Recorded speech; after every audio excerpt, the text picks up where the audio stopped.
Welcome to today's webinar. The topic today is how to integrate artificial intelligence to RFEM using API. My name is Andreas Hörold.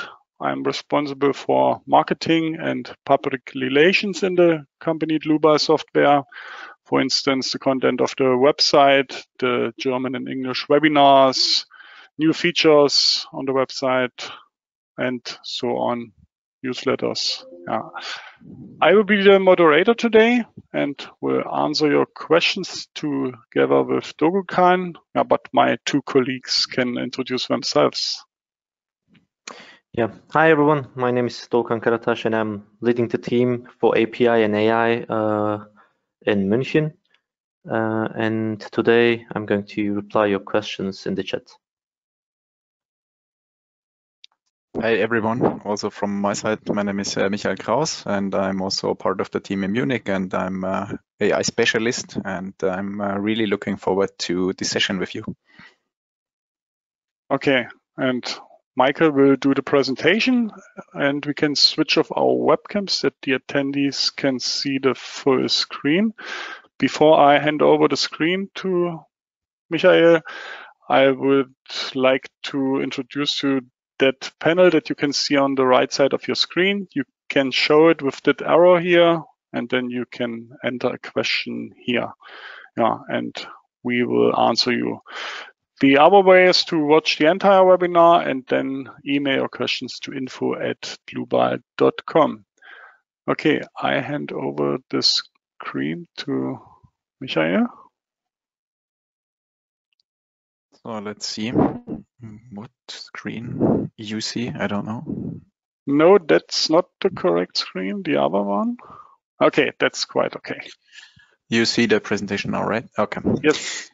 Cool. So I'm really looking forward for this session because I think we have quite some new stuff to show, and we have some live demos here. We have some pre-recorded things, and first we will kick off this webinar with some words about the web services and the API, which is the foundation for all what will be then the main part of that presentation concerning artificial intelligence, machine and deep learning, and how we in Dlubal are going to use that, or you can already use that in some parts.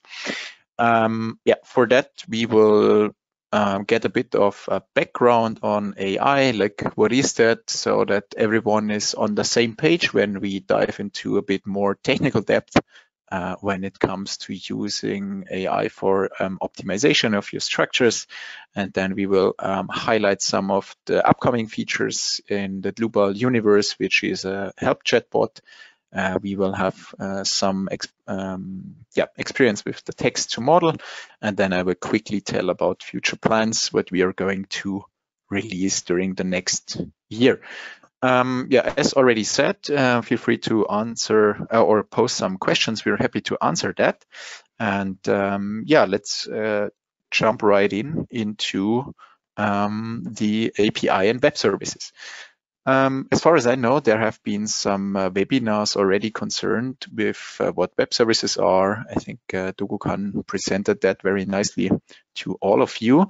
I will just take the chance here to summarize the main points.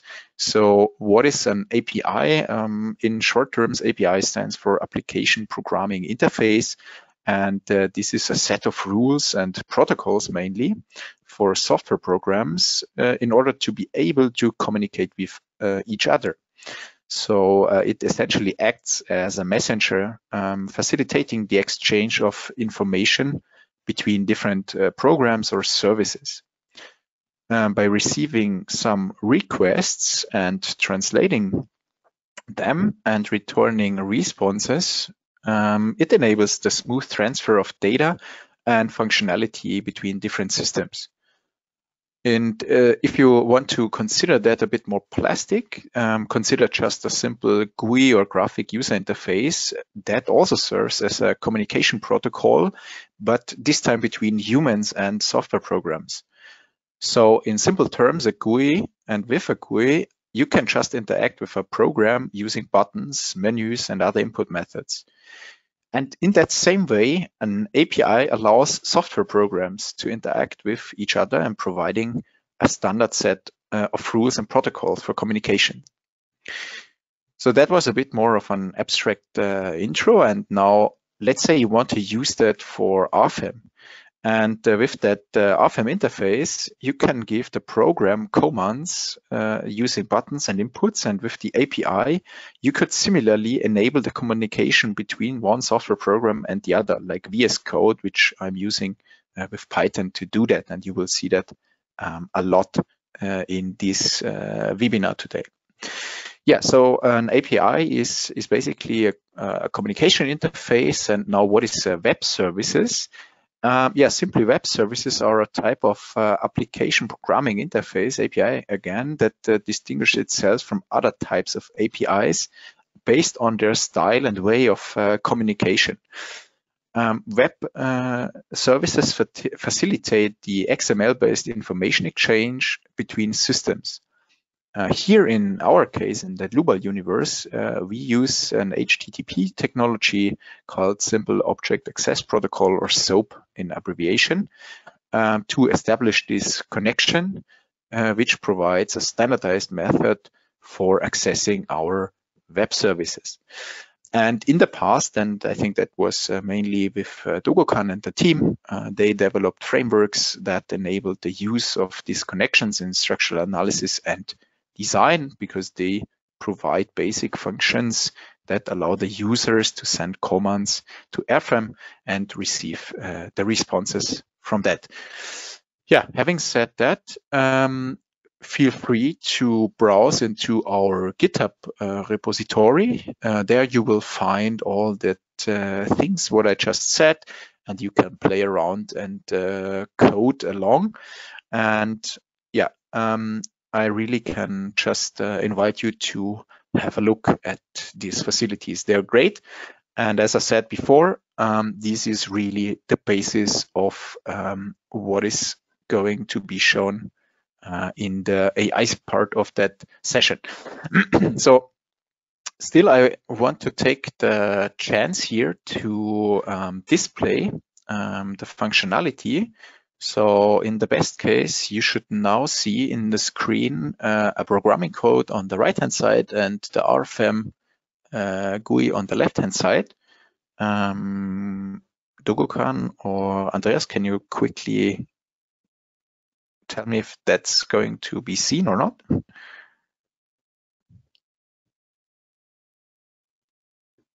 Yes, this is the right screen. Yes, okay, cool. So yeah, let's quickly dive a bit into that example. So as I said, the web services and the API, they can be used to communicate with RFEM, right? And this time we are not using our mouse, the graphical user interface only. No, this time we are using code to exchange information back and forth. And to quickly summarize a bit that script, the little thing which I brought to you, that is about cantilever beam under a point load. And I will walk you a bit through that piece of code. So as ever in programming, we first have to load some libraries here, mainly functionalities from RFEM. So we need some basic objects to establish nodes and so forth. And then we want to have some load cases. And finally, we want to collect some results. So this example here, the situation is that we have a list of sections here that is 3 IPE profiles, which we want to compute under a certain load. So we define this section list that can be shorter, that can be longer, depending a bit on your specific application case. And then we set the modification of the model to true and call that model just a steel column. And we initiate and instantiate a result dict, which is empty in the beginning. And then we want to compute these 3 sections here in a for loop, as you can see. So the first thing to do is let's define some nodes. So we have a first node here, which is at the origin in X, Y, and Z is equal to 0. And then we have a 5 meter long column in that case. We want to assign a material. Here it's a simple steel S235. And this material here is assigned via this text and a material number. Then we are going to define a section. In that case here, as it is very simple, we only have one section. So we give it the number 1. And for the name of that section, we define it per this list and the actual counter in the for loop. So having the nodes and the material and the section, now we can define a member, as you can see here, all the attributes. And finally, in order to make it a feasible structural system, we need to give a nodal support. Here we just would clamp it at the first node. Then we can jump right into the load case definition. Here we define a load case 1. We exclude self-weight here, and then we put nodal force onto second node and the direction of global C with 3 kilonewtons. Then we execute the computation and save the results from the RFEM computation, delete the model, and go into the next counter. Having done this for loop, we collect the results and just dump it into a JSON. Here you can also save it into pandas format or CSV as you like. But let's leave it for the moment and just give it a try. So I will start that script. So you see here it connects to the web service server. Hopefully it should now start to modify a model here. Yes, it works. Very good. And as I said, so it will take the first section from that list, create a model, apply the loads, do the computation, and save the results to this dict. And after the 3 computations have been made, we will hopefully see here this resulting JSON file. Yeah. And if you look a bit closer here, you can see that it actually is changing. So we are at the moment in the second run, and then hopefully we should see the IP600. Yes, we do. And we are done with that computation. Yeah, and we are saving the displacement at the tip in meters. And you can see here, okay, finally, we really got out these results here, and we can now go further and do maybe some other analysis with that things. Yeah, I hope the workflow here got clear. As I said, if you have more interest in learning about the web services and how to use the API in maybe more complicated situations, feel free to check our other webinars, the recordings of that, or just put some questions into the chat box because Dogukan and Andreas, they're happy to answer those. Yeah, as you can imagine, we have now a big source of data, or we can generate a lot of data, which, yeah, the next step would be, can we use somehow AI in the widest sense for that? So at Dlubal, we had the idea of diving more into that realm and identify the useful cases of machine and deep learning for structural engineering.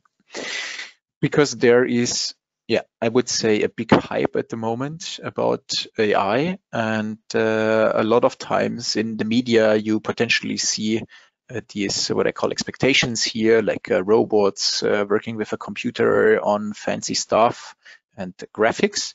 But in reality, if the one or the other person in the audience already had to do with AI in the widest sense, they know that in reality, it is a lot of working with code, and except you are a robot specialist, you will not really work with robots if you deal with AI. So the reality is that AI means a lot of coding and how to work with data. And that is why I wanted to stress a bit also the history of AI, because what we are seeing at the moment, it's not the first hype in AI. It's actually, I think, the third or the fourth AI wave, because AI in theory or in the sciences is a really old topic. So it began in the Second World War with some famous mathematicians in Great Britain. They already started to think about machines which can execute things on their own or reason about data. And over time, so there were some winters, AI winters, where some of the AI hypes broke down again. And it was really in the 80s, I think, were these terms, machine learning and deep learning, which is more applicable in the engineering sciences, where they came up.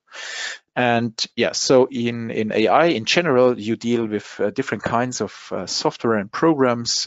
They can be symbolic, they can be data-driven. And this time we want to focus more on the data-driven side of AI. And this is more machine learning. And recently, since the last decade, especially, it's deep learning. For your information, or maybe you know that algorithms like neural networks, they have been known even in the 90s or in the 80s. People did not simply have the computational power to train them or train bigger networks. So I think what we have seen in the last decade in all these AI breakthroughs, I would call them, that I think is mainly as we have computational power in our days at a certain amount of cost, which a lot of people can afford, and we have computers being fast enough to do all these computations and handle big amounts of data, and we can store them in a cheap way. So I think there is a good chance that nowadays we don't see this AI boom dying again, as it happened in the past, as I said, 2 or 3 times. And therefore, I think it absolutely makes sense as civil engineers or people in general to dive a bit into what that AI thing is. So I think it is important in a technical environment to reason if we should use AI or not, because in the technical sciences, we have a lot of models, and the question always is, or in the business, the question always is, why would you use another model if you have already some and they do a job? So if we want to use AI, you have to always check 3 things. So the first is, do you have data about the problem? Do these data contain the pattern you're trying to model? And is there not a simpler model which does the job? If you can say yes to all of the 3, then you're lucky and you can apply AI, or at least there's a high chance of being successful in applying some kind of AI method. What you see here is, why would you in this AI boom still need domain experts like civil engineers? And I think the reason is because just people from the domain, like from civil engineering, they can judge these 3 things, like if the data is correct, if there is no simpler model, and if the data have or contain that pattern. So I think that in the future we will see more and more applications of AI within the domain, but they can never be developed without the input of the community. So that's another thing why I think we from the domain as civil engineers or architects should engage with these kind of methods. I don't want to do too much of a lecture today. I just wanted to give you an overview of the nomenclature, because a lot of people talk about AI when this term does not mean really much. So if you want to be a bit more specific, and especially at Dlubal, we want to come up with software and programs which help you. Therefore, we wanted to establish a kind of nomenclature so that everyone speaks the same language.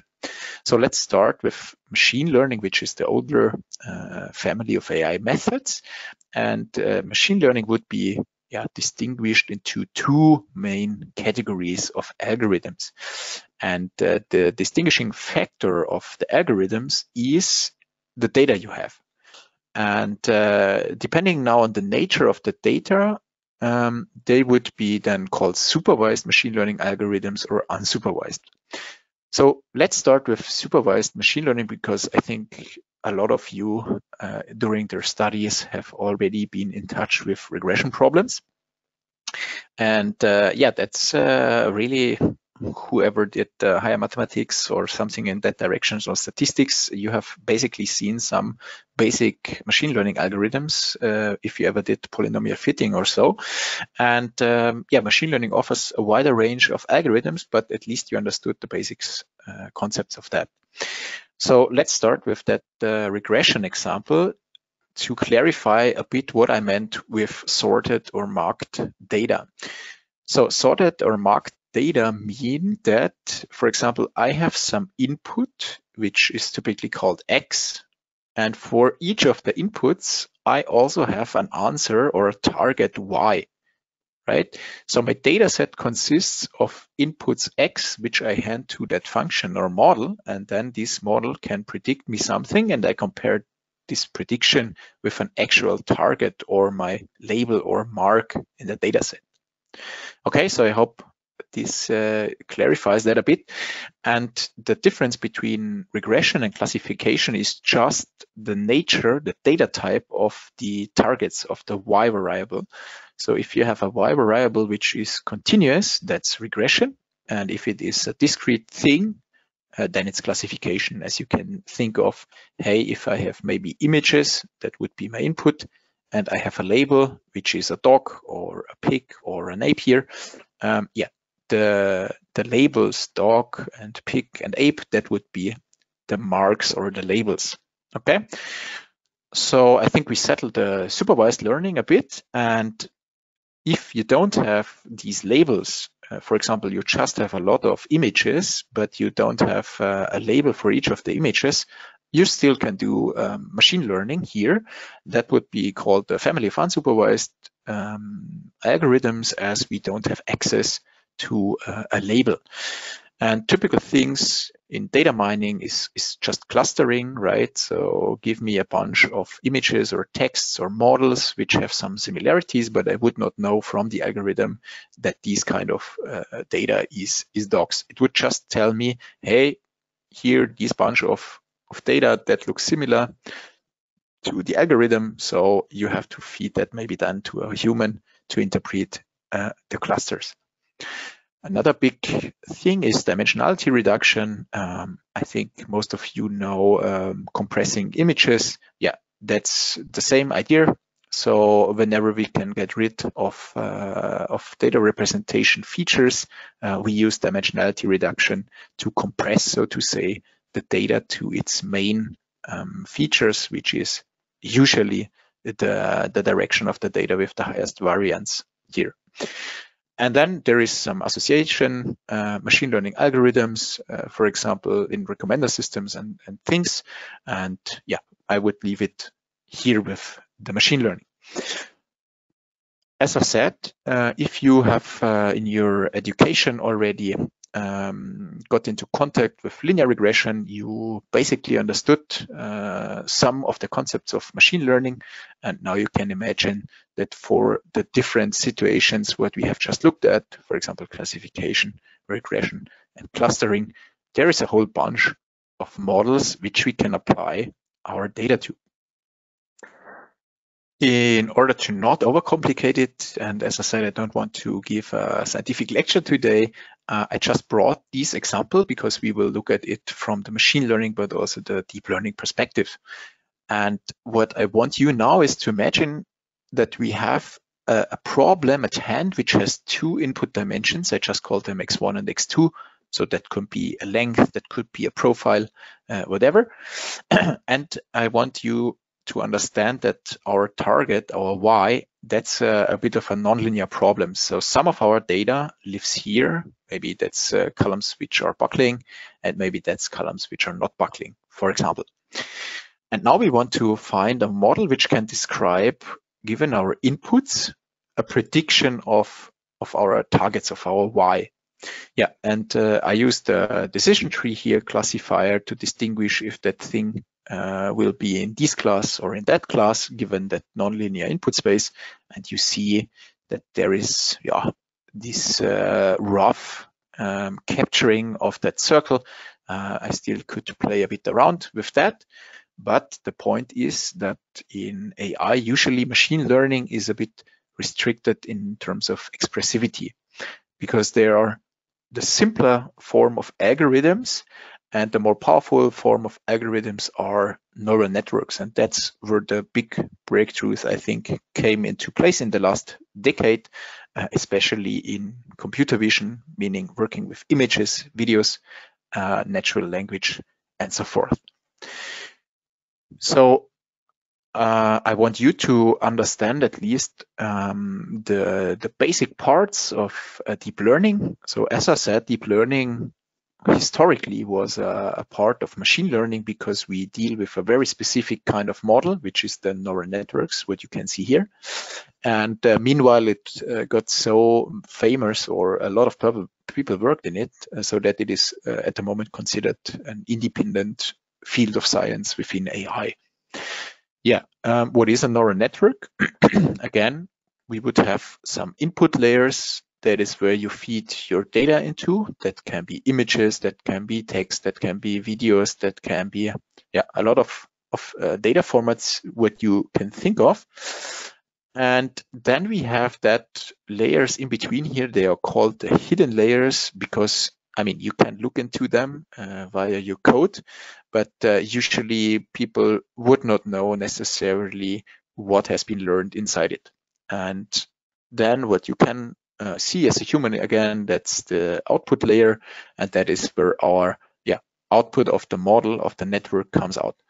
As I said, that can be an image, that can be a text, that can be your structural Dlubal model, and the output then could be any data type you want. Can be also an image, can be also a text, can be also a Dlubal model.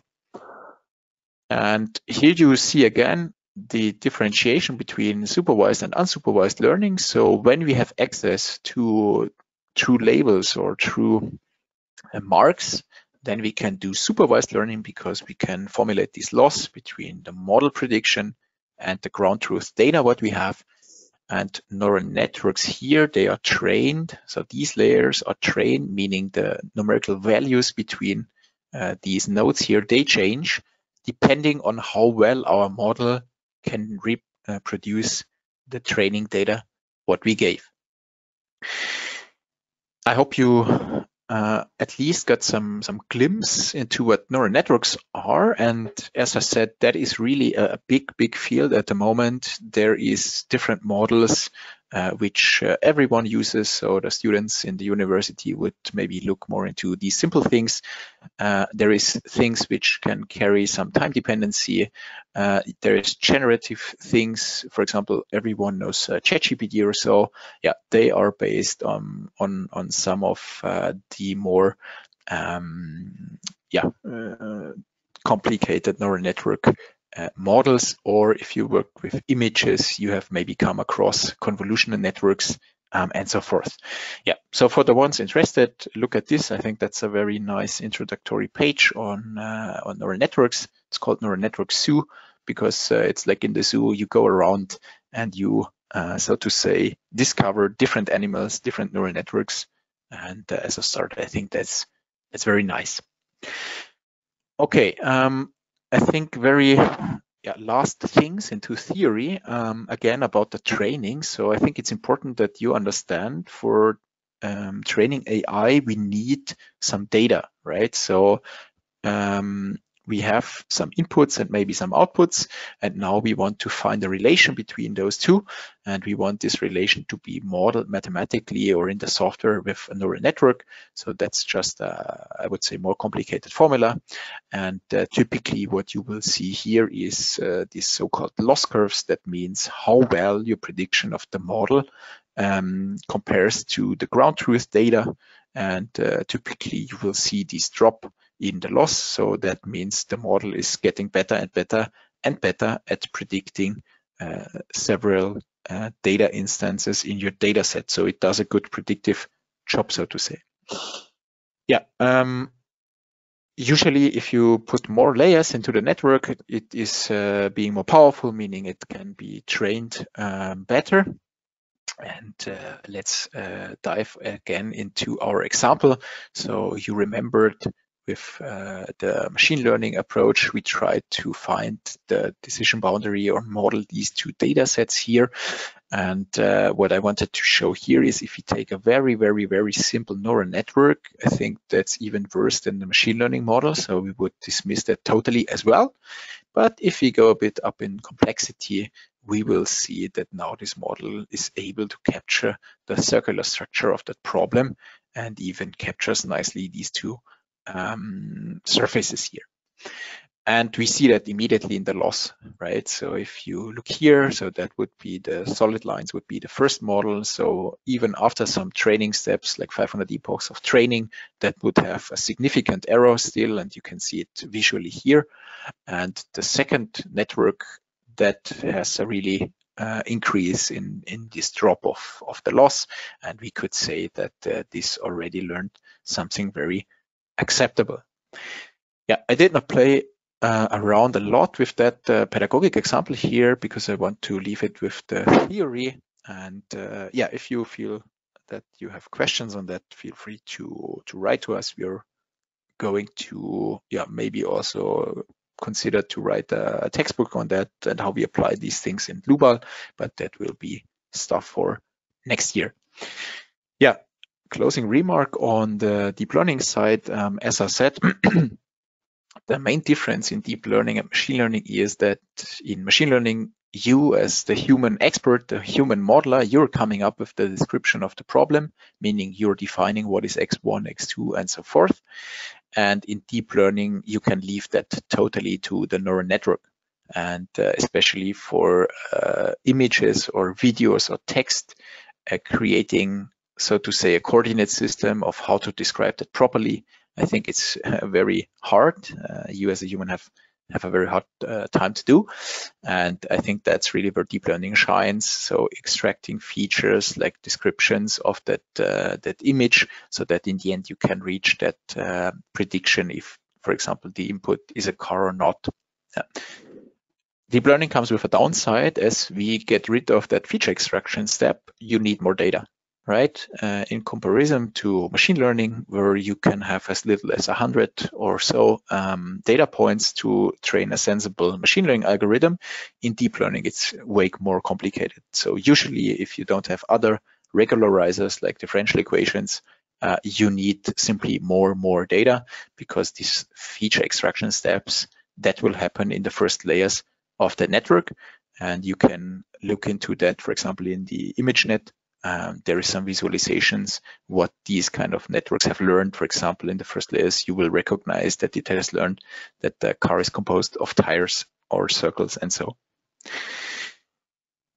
Good, so far for the theory. And now let's connect back to our domain, to the structural engineering.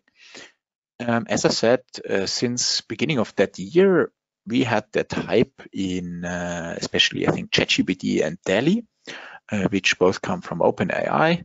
And these kind of models, like the transformer models, which ChatGPT or the GPT stands for, they have been around even before OpenAI, but I think OpenAI managed something very nice.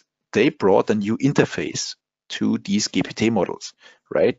Because now they provided us a web interface, and that's a bit similar to our web services idea, bringing in a new interface, and then people can interact in new forms with existing software. So I did the following. I said, like, hey, if we have these powerful transformer models behind that company, can we use that to do something meaningful in our domain, like in civil engineering? And I just asked DALL-E to construct me a sustainable concrete bridge over a river. And you can look what it came up with. So that is just two examples out of some. And if we look to the right, I mean, I'm from here, the Munich area, or at least Germany. So for me as a civil engineer, that I think is more of a US style in designing a bridge. So I think in Europe, you will not see these kind of head here and stuff. But more severely, as a civil engineer, you would ask yourself, why the hell is there a column in the middle of that span?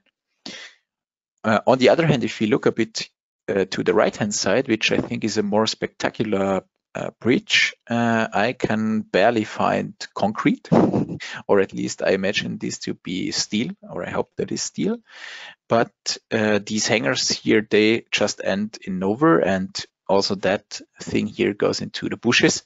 So my take is, okay, is a nice start, so meaningful to some extent, but we as engineers should now start to contribute to that stuff. And you may remember my circle with the scientific machine learning. I think that's especially what we should do. Yeah, so for the strategy in Dlubal, we could ask ourselves, like, why would we as civil engineers use machine and deep learning at all? And we said, okay, I think it makes sense to use machine and deep learning if we have just empirical models anyway, so there is no like differential equation like the background of the finite element method, or if you want to describe newer materials where we know that physics-based models maybe are incomplete or not fitting the experimental data very well.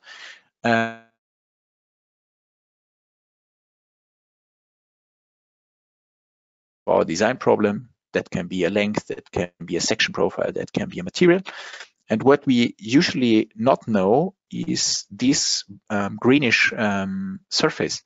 And the idea is that all of your structural models, for example, a bridge or a house or a truss, they live all on this parametric manifold. So if I change the cross sections of that cantilever, what we looked at, I would go along these lines here, right, on that surface. And what with FEM we do at the moment, we shoot at this surface, so to say, at single points. So whenever you do a structural analysis, you fix an input space and then evaluate maybe 1 or 2 points on that surface. But maybe you want to learn the whole surface, and then that would be called surrogate modeling, and then we can speed up optimization and analysis. Yeah, and that's the reason why Dlubal went into their offices and came up with a first optimization tool that is based on the particle swarm optimizer. And I brought you that little figure here on the right-hand side. So particle swarm optimizers are specifically suitable for solving extremely difficult or impossibly numeric optimization problems, can have multiple maxima or minima and things. And the update of the particles in their state variables, which is the position and the velocity, they are mimicking, or these update equations come from social behavior modeling, right? So they were inherited from there. And Dlubal went into their offices and programmed this particle swarm optimizer for structural applications.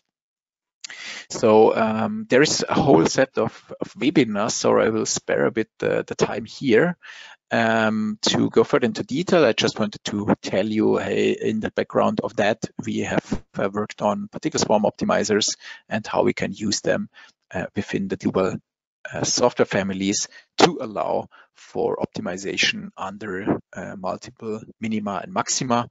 And I think Dogo-kan will provide you the link to the other webinars.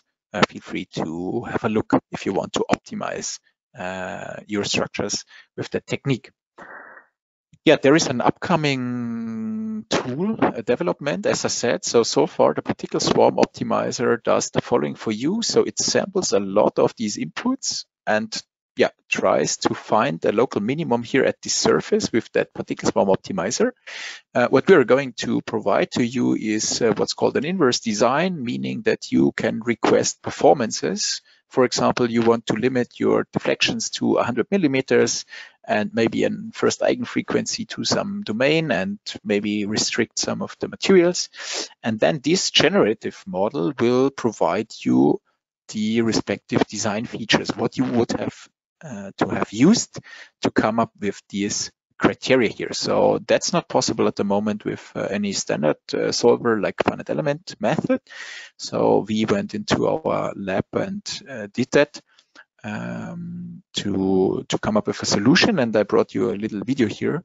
And what we do here is we use again the web services. So we define again here a concrete column which has a length of 5 meters and some loading like dead load and live load. And we request here some utilizations in the limit states of serviceability, but also ultimate limit state. And then we have this generative neural network, which you will see in a minute. So you hand over these requests to that, as you can see here, and then it will generate, and you saw that it's really quick, a set of options, what you have in order to fulfill these criteria, what you want to have, right? So now you can choose out of this set of options. I think I will choose here. Yes, the first one, because that has the highest utilization. Here you can check, okay, we take a concrete C3037 with 30 centimeter square rectangle cross section. And with that material and section choice, we go and compute the FEM model, because in the end, I think we want to show that this AI prediction really holds true what we have requested, and we need to prove to maybe a checking engineer or so that these results are correct, and we want to have maybe the FM protocol. So what we do here is set up this analysis again, as we did with the introductory video, define the section, the loads, and compute that, and do the concrete analysis here. Yeah, and in a second, you will see that script running. So very similar to what I've shown you in the beginning. And in addition, here we have this inverse generative deep learning or neural network model to come up with design suggestions for your requested performances. Here it is utilizations in the SLS and ULS. Yeah. And yeah, I will show you if that computation is done. The actual result here. So we wanted it to be utilized in the range of 50 to 100%. And yeah, let's hope that this is the outcome. Go to the concrete. Yeah, you will see here. So it's 76% utilized. So it's a suitable cross section which we can use for the analysis. Yeah, so that's the future of our optimization tool. And if you have questions, feel free to hit the chat bot. Yeah, another thing which Dogukan already showed, I think in some of our prior speaking engagements, is the chatbot, the help chatbot. So that will be a generative AI model which is producing some text which you can chat with. So it's an intelligent manual, so to say, or an intelligent service, what we have here. And how that works, I will demonstrate here. It's based also on the GPT technology in the back end. And for example, I can ask this thing, more of marketing now, what RFEM6 is. And it will provide you some arguments for using RFEM6.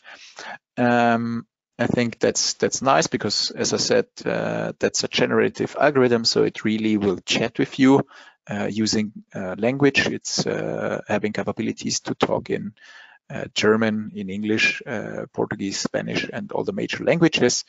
We have trained that chatbot in our FAQ knowledge base and manual data, and as I said, that will be used on the websites and within the programs. So let's now see if that chatbot could also help us with a more specific technical question. Now this time I want the program to answer me or help me if I want to do torsional buckling analysis the ones you're familiar with the Dlubal products, you would know you can do that, for example, yes, with the EC3 module.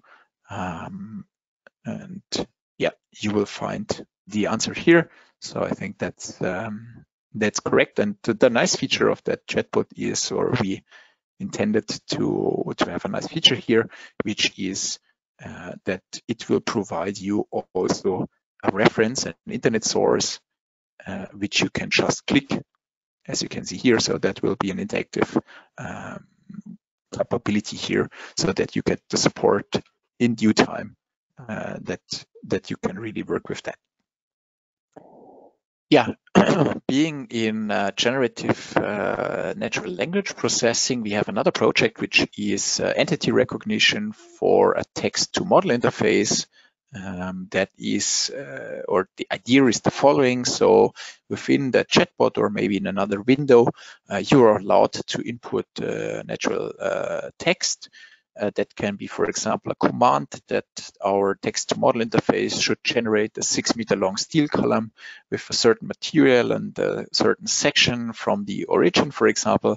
And entity recognition then collects the main features and maps it to our RFEM code, or this web services code. And how that can work. So this time we played a bit around with a local service, not integrated in the RFEM, but as an extra standing service. Yeah, time will show what the final layout of that will be, but yeah, just that you get an impression for that. So the idea is that you can prompt, so to say, the creation of that model, and then via the web services in the backend, you will see that the API interacts with RFEM, and then this model is created here. You can change that also on the fly if you have decided to model a different thing. So you can just submit your next prompt, and then we'll, via web services, just update the model.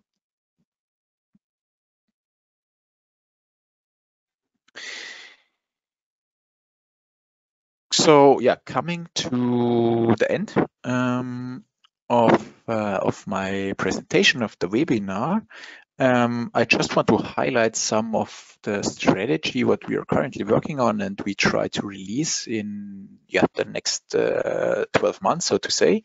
So we are planning to release this chatbot maybe by end of this year, beginning of next year, and then step after step we will release these text interfaces and also the optimization tools. And in the future, it's also planned to have other modalities, not just text, but also maybe audio, so that you can write and really talk with your Dlubal structural models. Yeah, with that, I really thank you for joining in today. I'm sorry for being gone for a minute or so. Did not realize that, really. And yeah, I would hand over back to Andreas now for the rest of the webinar. Thank you. Okay, Michael, thank you for your presentation. Yeah, we had some disturbing noises in your voice. Maybe the microphone or the connection to the GoToWebinar server was a little bit bad, but yeah, we could understand you. Okay, before I would like to show you where you can find the recording and the slides, I would like to show you one slide in our presentation. If you have questions to our products, such as web services and API, or you would like to get your free product demonstration of RFEM, RStup, any add-on, such as web services and so on, just contact our sales team. You can click on that link or can scan that QR code. You can also get the non-binding offer as you want. Yeah, just contact our colleagues. So then I show you the website, dlubal.com, and under news and events, you can find our webinars.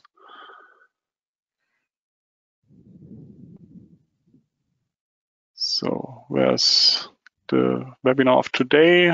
Those are the scheduled webinars for the next weeks. I click on today's webinar.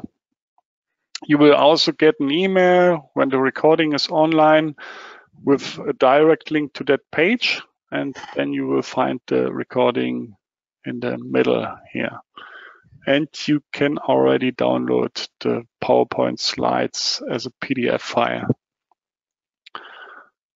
Okay, that's also all from my side. Thank you for your attention. Thanks to Michael for the nice presentation. Thanks to Dogelkan for the help with answering the questions. I wish you all a nice rest of the day. A Merry Christmas. If you don't meet each other in a webinar until Christmas. And bye-bye. Bye. Bye, everyone.